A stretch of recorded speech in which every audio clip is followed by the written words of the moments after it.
Wants to stay away from the court, क्योंकि हमें पता है अगर हमारा मैटर कभी कोर्ट में चला गया तो फिर हमारे लाइफ के हो सकता है 8 से 10 साल या 15 साल हमारे कोर्ट से घर और घर से कोर्ट में ही निकल जाए।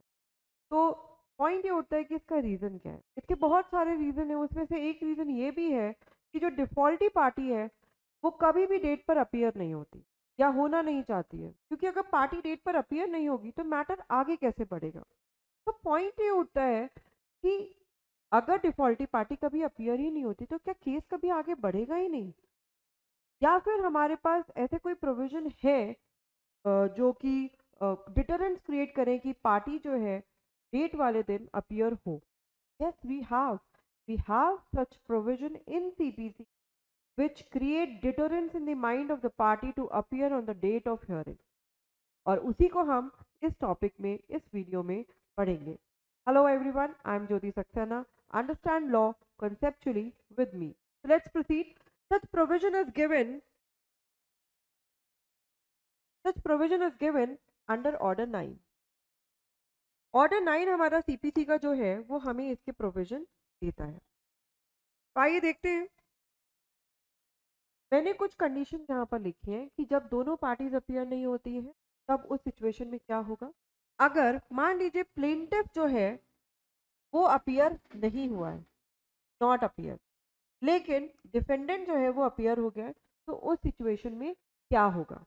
थर्ड, जिस सिचुएशन में प्लेंटिफ जो है वो अपीयर हुआ है बट डिफेंडेंट जो है ही इज नॉट अपीयर, जब डिफेंडेंट अपीयर नहीं हुआ है। तीनों ही सिचुएशन मैंने रख दी है।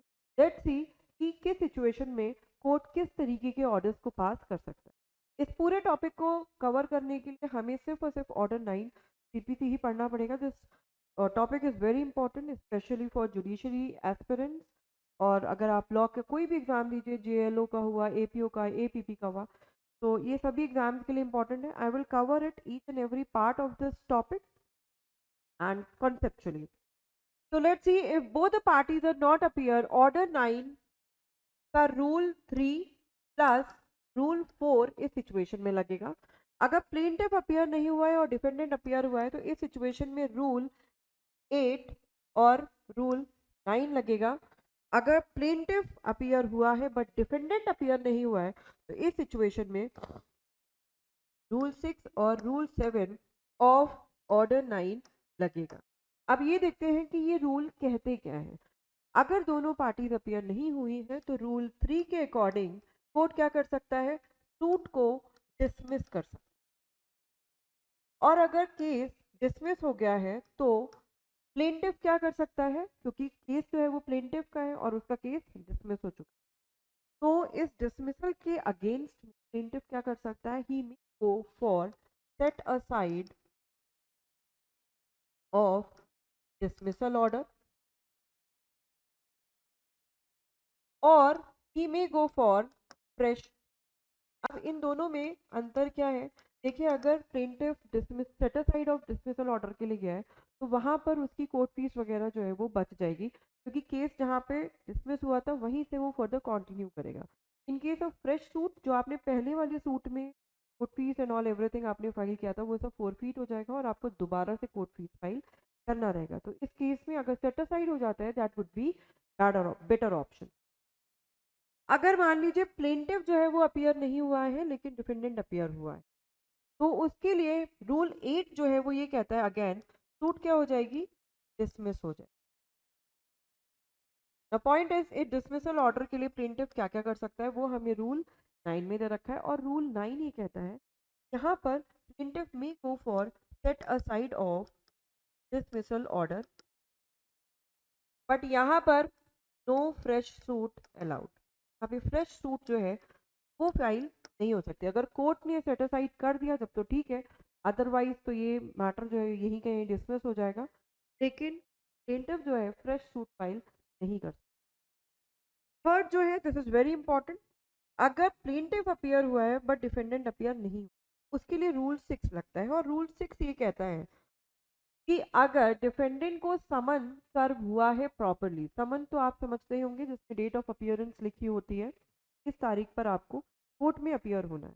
अगर वो प्रॉपरली डिफेंडेंट को सर्व हुआ है फिर भी डिफेंडेंट अपीयर नहीं हुआ कोर्ट में तो कोर्ट डिफेंडेंट के अगेंस्ट में एक्स पार्टे प्रोसीडिंग का ऑर्डर पास कर देगी।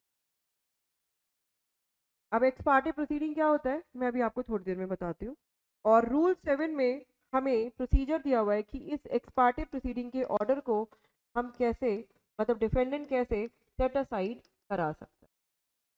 ठीक है, तो अब एक्स पार्टी प्रोसीडिंग का ऑर्डर क्या होता है, इससे पहले आप ये भी जान लीजिए कि जो नॉन अपीयरेंस हो रहा है ना, चाहे प्लेंटिफ का हो या डिफेंडेंट का हो या दोनों पार्टी, ये किस दिन हो रहा है।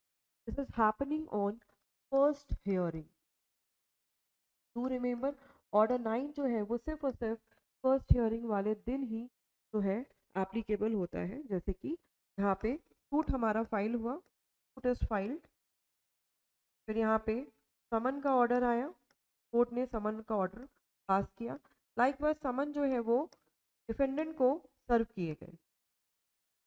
ठीक है, उसके बाद या इस समन में जो भी डेट ऑफ अपीयरेंस लिखी है उस दिन अपीयर जो होना है उसको हम क्या कह रहे हैं, फर्स्ट हियरिंग कह रहे हैं। और इस दिन जो है ये या तो आइदर पार्टीज जो है वो अपीयर नहीं हो रही है, या फिर प्लेंटिफ अपीयर नहीं हो रहा है, या डिफेंडेंट अपीयर, तब फिर ये ऑर्डर 9 के जो कॉन्सिक्वेंसेज मैंने लिखे हैं ये सब होंगे। ठीक है, now the point is what is x party proceeding order. अगर डिफेंडेंट अपीयर नहीं हुआ है तो कोर्ट क्या करेगा, एक्स पार्टी प्रोसीडिंग का ऑर्डर पास करेगा। एक्स पार्टी प्रोसीडिंग ऑर्डर का मीनिंग ये हुआ, अब डिफेंडेंट अपने एविडेंसेस कोर्ट में नहीं देगा, प्लेंटिफ सिर्फ और सिर्फ प्लेंटिफ अपने एविडेंसेस देगा, and on the basis of plaintiff evidences court will give its judgment. यानी कि अब डिफेंडेंट का कोई पार्टिसिपेशन नहीं होगा। एट द मोस्ट अगर कुछ होगा डिफेंडेंट को अलाउ, तो वो सिर्फ और सिर्फ प्लेंटिफ और उसके विटनेसेस का क्रॉस एग्जामिनेशन कोर्ट अलाउ करेगा। अदरवाइज डिफेंडेंट अब कुछ और नहीं करेगा, और सिर्फ प्लेंटिफ के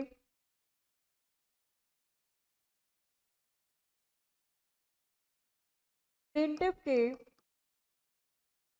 एविडेंसेस के बेसिस पर ही क्या होगा, जजमेंट आएगा। और उसी को हम कहते हैं एक्स पार्टी प्रोसीडिंग ऑर्डर।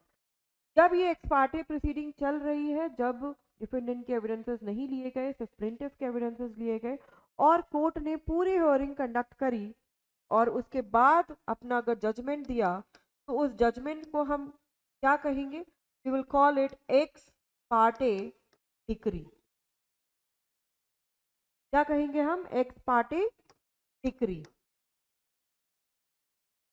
और जो प्रोसीडिंग चल रही है उसको हम क्या कह रहे हैं, एक्स पार्टे प्रोसीडिंग। तो अब देखिए जो डिफेंडेंट है, अभी तक जब प्लेंटिफ को हम मौका दे रहे थे कि वो अपने डिसमिसल को सेट असाइड कर ले या वो फ्रेश सूट फाइल कर ले, तो डिफेंडेंट को भी तो मौका मिलना चाहिए ना कि जो उसका एक्स पार्टी प्रोसीडिंग का ऑर्डर है वो उसको सेट असाइड करा सके। देखिए डिफेंडेंट जो है अपनी एक्स पार्टी प्रोसीडिंग के ऑर्डर को तो रूल 7 में सेट असाइड करवा सकते। और मैंने अभी आपको बताया इस प्रोसीडिंग से जो डिक्री आएगी उसको हम क्या कहते हैं, एक्स पार्टी डिक्री। ये जो एक्स पार्टी डिक्री है, ये डिक्री जो है वो रूल 13 में सेट असाइड कराई जा सकती है, लेकिन प्रोसीडिंग को रूल 7 में ही क्या किया जा सकता है, सेट असाइड किया जा सकता है। लेट्स सी कैसे, रूल 7 क्या कहता है। अब देखिए मान लीजिए कि लेट सपोज कोर्ट ने, ये जो हमारी फर्स्ट हियरिंग है, यहाँ पर डिफेंडेंट जो है वो अपीयर नहीं हुआ है, डिफेंडेंट नॉट अपीयर। अब देखिए ये भी हो सकता है कि कोर्ट यहीं के यहीं एक्स पार्टी का ऑर्डर दे दे, पर जनरली क्या होता है, कोर्ट थोड़ा लिबरल रहता है और कोर्ट अगली डेट दे देता है, एडजर्न कर देता है।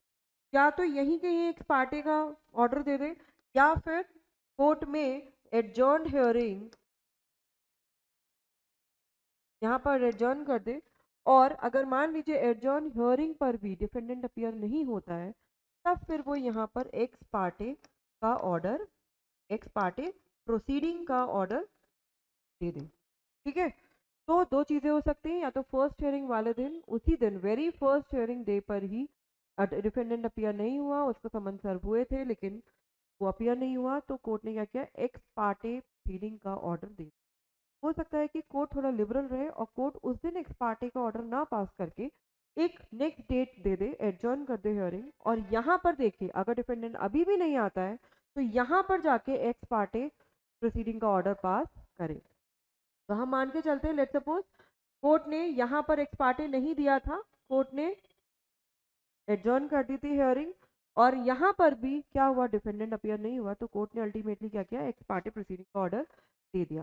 फिर जब यहाँ पर नहीं आए, एक्स पार्टी का ऑर्डर दे दिया, तो ऑब्वियसली अब कोर्ट को क्या करना है, अब खाली प्लेंटिफ के ही एविडेंसेस को रिकॉर्ड करना है। तो उसके लिए वो क्या करेगा, एक और तारीख दे देगा, एक और एडजर्न हियरिंग होगी, let's name it second adjourn hearing. अब रूल 7 कब अप्लाई होता है, रूल 7 अप्लाई होता है यहाँ से, यहाँ से, या तो इस दौरान, इस जो भी पीरियड है, लेट सपोज इसके बीच में 15 डेज का टाइम है, ये फर्स्ट एडजर्न हियरिंग और सेकेंड एडजर्न हियरिंग के बीच में 15 डेज का टाइम है, and the very day of second hearing वाला दिन जो है, अगर इस दौरान अगर डिफेंडेंट अपनी application they for set aside of x party proceeding order, और वहां पर वो अपना एक सफिशिएंट कॉज दे कोर्ट को कि वो क्यों अपीयर नहीं हो पाया था, इफ कोर्ट गेट सेटिस्फाइड, तो कोर्ट यहाँ पर एक्स पार्टी प्रोसीडिंग ऑर्डर को डिसमिस कर सकता है। बट कंडीशन क्या है, कब अप्लाई करना है, जिस दिन एक्स पार्टी प्रोसीडिंग का ऑर्डर आया है वहां से जो भी नेक्स्ट डेट उसने कोर्ट ने दी है उसके बीच या उस सेकेंड एडजॉर्न हियरिंग वाले दिन एप्लीकेशन देना होगा, एक सफिशिएंट रीजन देना होगा, इफ कोर्ट सैटिस्फाइड तब तो सेटिस्फाइड होगा एक्स पार्टी प्रोसीडिंग का ऑर्डर, अदरवाइज नहीं होगा। हम मान के चलते हैं कि कोर्ट ने एक्स पार्टी प्रोसीडिंग के ऑर्डर को सेटिस्फाइड नहीं किया, या फिर डिफेंडेंट ने खुद ही ने अप्लाई नहीं किया, अब नहीं किया या अलाउ नहीं हुआ, डिसमिस नहीं हुआ, तो अल्टीमेटली क्या होगा, एक्स पार्टी प्रोसीडिंग जो है वो आगे चलेंगी, जहां पर सिर्फ और सिर्फ प्लेंटिफ अपने एविडेंसेस देगा और डिफेंडेंट का कोई पार्टिसिपेशन नहीं होगा, एक्सेप्ट कोर्ट उसको क्रॉस एग्जामिनेशन के लिए अलाउ करे। अब जब ये प्रोसीडिंग चलेंगी और अल्टीमेटली कोर्ट अपना जजमेंट देगा, तो वहां पर क्या कहलाएगा, वो मैंने आपको बताया एक्स पार्टे डिक्री। तो डिफेंडेंट जो है एक्स पार्टी डिक्री को भी सेटिसाइड करवा सकता है, और वो सेटिसाइड होता है रूल 13। ठीक है, now let's see what rule 13 says. Order 9 rule 13, this is very very important topic, चाहे आप जुडिशरी के प्रीलिम्स की बात कर लीजिए, चाहे आप मेन की बात कर लीजिए, फिर पूरा ही ऑर्डर 9 पूरे जुडिशरी के लिए मतलब किसी भी स्टेट के एग्जाम के लिए जुडिशरी इंपॉर्टेंट है। तो अब रूल 9 ऑर्डर 9 रूल 13 क्या कहते हैं, देखिए यहाँ पर जो डिफेंडेंट है ना उसके अगेंस्ट में क्या पास हो गया, एक्स पार्टे डिक्री पास हो गया। यहाँ पर क्या हुआ है, डिक्री उसके अगेंस्ट में आई है बट कोर्ट ने उसके एविडेंसेस नहीं लिए हैं, ठीक है?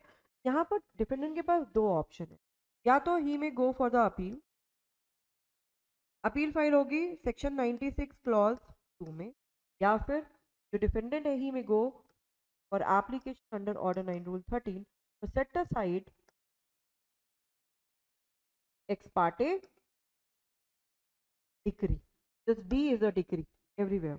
ठीक है, तो ये दो ऑप्शन जो है वो डिफेंडेंट के पास है। हम लेके चलते हैं, लेट्स सपोज डिफेंडेंट ने क्या किया, डिफेंडेंट ने अपील फाइल किया, अपील फाइल किया उसने, ठीक है, तो होगा क्या, दो सिचुएशन हो सकते हैं, या तो भाई अपीलेट कोर्ट कहेगा set aside x parte decree, ठीक है, या फिर not set aside, not set aside x parte decree, दो ही सिचुएशन होंगी, या तो अपीलेट कोर्ट अलाउ कर देगा सेट असाइड या फिर वो नहीं करेगा। अगर उसने सेट असाइड अलाउ कर दिया अब तो कोई प्रॉब्लम ही नहीं है, डिफेंडेंट के फेवर में आया ये ऑर्डर, ठीक है। अगर मान लीजिए अपीलेट कोर्ट ने भी कहा जो एक्स पार्टी डिग्री आपके अगेंस्ट में आई है that can not be set aside, उस सिचुएशन में द क्वेश्चन ये राइज होता है, can he file application under order 9 rule 13 now, क्या वो ऐसा कर सकता है, ऐसा वो नहीं कर सकता है। अगर अपीलेट कोर्ट ने कहा कि सेट असाइड नहीं होगी डिक्री एक्स पार्टे, तो अब डिफेंडेंट जो है वो एप्लीकेशन फाइल नहीं कर सकते, क्यों, ऐसा क्यों, कि देखिए आप अपील में कहाँ गए हो, हायर कोर्ट पे गए, हायर कोर्ट ने डिसाइड किया कि आपकी एक्स पार्टी डिक्री सेटिस्फाइड नहीं होगी, और ये जो आप एप्लीकेशन दे रहे हो ये तो आप सेम कोर्ट में दे रहे हो, you are giving before the same court जिसने एक्चुअली में एक्स पार्टी डिक्री पास करी है। तो आप एक बात देखिए, जब हायर कोर्ट ने डिनाई कर दिया तो फिर अब आप हायर कोर्ट के ऑर्डर के अगेंस्ट में आप नीचे लोअर कोर्ट पे एप्लीकेशन कैसे दे सकते हो, you can not do that. ठीक है, तो आप एक बार अपील में चले गए, अपील अगर आपके फेवर में नहीं आती है, मतलब सेटिस्फाइड नहीं होता एक्स पार्टी डिक्री, तो फिर अब आप ऑर्डर 9 रूल 13 में अपना एप्लीकेशन दे सकते हो। Now you can not do that except there is one situation, if appeal is withdrawn, अगर अपील जो है विड्रॉ कर ली गई, अगर अपील विड्रॉ हो गई है तो इसका मतलब ये है कि ये हुआ कि appeal is not heard and finally decided, और वो क्या हो गई, डिसमिस हो गई ऑन टेक्निकल ग्राउंड। क्योंकि वो हर्ड एंड फाइनली डिसाइड नहीं है तो फिर वो जो है कहीं और पर रेस जुडिकाटा टाइप भी अप्लाई नहीं होगी, क्योंकि यहाँ पर क्या हो रहा है, जब यहाँ पर अपील डिसाइड हो गई है, when appeal is decide it is said to be heard and finally decided, तो वो हर्ड एंड फाइनली डिसाइड है तो फिर आप नीचे एप्लीकेशन कैसे दे सकते हो, कैन नॉट गिव। बट इसका हम अगर ऑपोजिट लें, let suppose defendant goes in application under order 9 rule 13, यहाँ पर अगेन दो चीजें होंगी, या तो भाई सेट असाइड हो जाएगा, सेट असाइड डन, या फिर not set aside, set aside नहीं हुआ। अगर सेट असाइड हो जाता है तो फिर तो कोई प्रॉब्लम ही नहीं, देयर इज नो प्रॉब्लम। अगर सेट असाइड नहीं हुआ, now again there is a question, can defendant go in appeal, क्या यहाँ अब अपील में जा सकता है, दैट इज 96 क्लॉज 2 में। अब देखिए यहाँ से वो अपील में जा सकता है, क्योंकि ये जो एप्लीकेशन है ऑर्डर 9 रूल 13 की, वो डिसाइड करी है सेम कोर्ट ने करी है जिसने डिग्री पास करी, और अब आप इस एप्लीकेशन से अपील में जा रहे हो, यू आर गोइंग, ये क्या है, order 9 rule 13 is the application, आप यहाँ एप्लीकेशन से क्या जा रहे हो, अपील में जा रहे हो, and there is no problem, आप इस एप्लीकेशन के ऑर्डर के अगेंस्ट में अपील में जा सकते हो। लेकिन हम पहली वाली सिचुएशन में क्या कर रहे थे, हम जो ये एक्स पार्टी डिक्री है, इस एक्स पार्टी डिक्री से के लिए हम कहाँ गए थे, अपील में, और फिर ये डिक्री को ही अपीलेट कोर्ट ने क्या किया था, डिसाइड किया था, हर्ड एंड फाइनली डिसाइड किया। तो यहाँ डिक्री से हम अपील में गए थे और वो डिसाइड हुई है, तो फिर अब आप एप्लीकेशन कैसे दे सकते हो। लेकिन यहाँ पर क्या हो रहा है, आप एप्लीकेशन के अगेंस्ट में अपील में जा रहे हो, एंड दैट इज अलाउड। क्या प्रॉब्लम है उसमें, कोई भी प्रॉब्लम नहीं है।